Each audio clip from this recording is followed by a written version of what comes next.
गुरुजी, आपके श्रीमुख से मंगलकारी भगवान शिव की कथा सुनकर मुझ में उनके विषय में और अधिक जानने की उत्सुकता हो गई है। इसीलिए आज हम श्री रुद्र संहिता के दूसरे खंड का प्रारंभ करेंगे महेश, जिसमें उनके चरित्र का वर्णन है। परंतु क्या तुम जानते हो कि शिव के एक बाल से एक दैत्य उभरा जिसने दक्ष का वध कर दिया? शिव और दैत्य, ये कौन सी कथा है गुरुजी? दूसरे खंड के पहले अध्याय में नारद ब्रह्मा से कहते हैं, विश्व की सृष्टि करने वाले हे ब्रह्मा जी, मैं सती के विषय में भी जानना चाहता हूं। सदाशिव योगी होते हुए एक स्त्री के साथ विवाह करके गृहस्थ कैसे हो गए? उन्हें विवाह करने का विचार कैसे आया? जो पहले दक्ष की कन्या थी, फिर हिमालय की कन्या हुई, वे सती पार्वती किस प्रकार शंकर जी को प्राप्त हुई और पार्वती ने किस प्रकार घोर तपस्या की और कैसे उनका विवाह हुआ? वे कामदेव को भस्म कर देने वाले भगवान शिव के आधे शरीर में किस प्रकार स्थान पा सकी? शिव का अर्धनारीश्वर रूप क्या है? हे प्रभु, आप ही मेरे इन प्रश्नों के उत्तर दे सकते हैं। ब्रह्मा जी ने कहा, हे नारद, देवी सती और भगवान शिव का शुभ यश परम पावन, दिव्य और गोपनीय है। उसके रहस्य को केवल वे ही समझते हैं। सबसे पहले तुम्हारी प्रार्थना पर मैं सती के चरित्र को बताता हूं।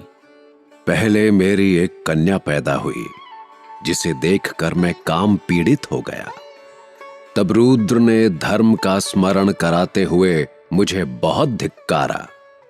फिर वे अपने निवास कैलाश पर्वत को चले गए। उन्हें मैंने समझाने का प्रयास किया, परंतु मेरे सभी प्रयत्न निष्फल हो गए।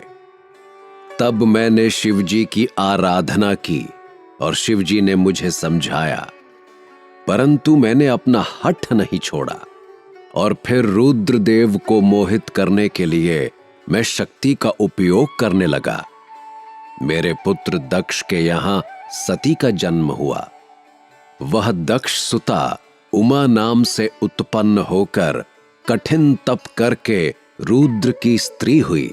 रुद्र ने गृहस्थाश्रम में एक सुखी समय व्यतीत किया। शिवजी की माया से दक्ष को घमंड हो गया और वो महादेव जी की निंदा करने लगा।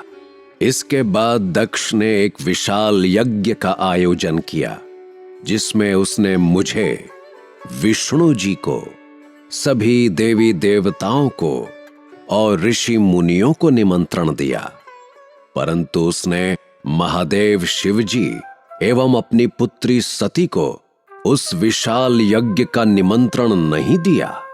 सती को जब इस बात की जानकारी मिली तो उन्होंने शिव चरणों में वंदना कर उनसे दक्ष यज्ञ में जाने की इच्छा प्रकट की।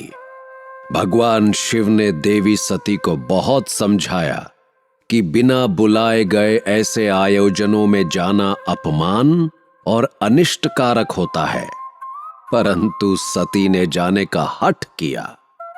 शिव ने भावी को देखते हुए आज्ञा दे दी। शिव सर्वज्ञ है। सती इसके बाद पिता के घर चली गई, जहां यज्ञ में महादेव जी के लिए भाग न देख और अपने पिता के मुख से अपने पति की घोर निंदा सुनकर उन्हें बहुत क्रोध आया। वे महादेव की निंदा सहन न कर सकीं और उन्होंने उसी यज्ञ कुंड में कूदकर अपने शरीर का त्याग कर दिया। जब इसका समाचार शिव तक पहुंचा तो वे बहुत कुपित हुए। उन्होंने अपनी जटा का एक बाल उखाड़कर वीरभद्र नामक अपने गण को उत्पन्न किया। भगवान शिव ने वीरभद्र को आज्ञा दी कि वह दक्ष के यज्ञ का विध्वंस कर दे। वीरभद्र ने शिव आज्ञा का पालन करते हुए यज्ञ का विध्वंस कर दिया और दक्ष का सिर काट दिया। इस उपद्रव को देखकर सभी लोग भगवान शिव की प्रार्थना करने लगे। तब भगवान शिव ने दक्ष को तुरंत जीवित कर दिया और उनके यज्ञ को पूर्ण कराया। इसके बाद क्या हुआ गुरुजी? क्या सती शिव को प्राप्त हो पाई? भगवान शिव सती के मृत शरीर को लेकर वहां से चले गए। क्या तुम जानते हो कि उस समय सती के शरीर से उत्पन्न ज्वाला एक पर्वत पर गिरी थी, जो आज भी ज्वालामुखी के नाम से पूजित है। आज भी उसके दर्शन से भक्तों की सारी मनोकामनाएं पूर्ण होती हैं। क्या सती का पुनर्जन्म हुआ गुरुजी? इस अध्याय के अनुसार सती दूसरे जन्म में हिमाचल के घर में पुत्री के रूप में फिर प्रकट हुई, जिनका नाम पार्वती था। उन्होंने कठोर तप द्वारा पुनः महादेव शिव को अपने पति के रूप में प्राप्त कर लिया।